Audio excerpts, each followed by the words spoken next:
La transformació del món després del coronavirus. Sens dubte, la pandèmia del coronavirus Covid-19 ha canviat les nostres vides. Després d'estar gairebé 2 mesos tancats a casa, quins canvis han succeït o succeiran en la nostra societat? Què passarà amb les feines? I què serà del futur?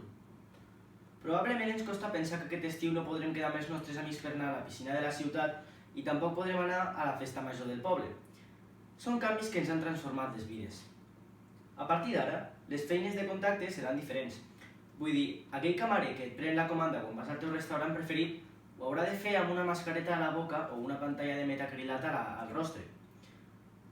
A partir d'ara, els viatges de negocis s'hauran de fer amb intenses mesures de seguretat, com 2 metres de distància entre persona i persona en un avió, cosa que ara mateix no li entra al cap a ningú.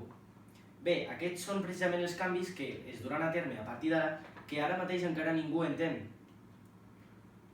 I ara, quan la gent surti al carrer, segurament la seva principal prioritat serà allunyar-se de l'altra gent per a no contagiar-se. Però seguirà estant la preocupació per no creuar un semàfor en vermell o per a que no se't passi hora el parquímetre?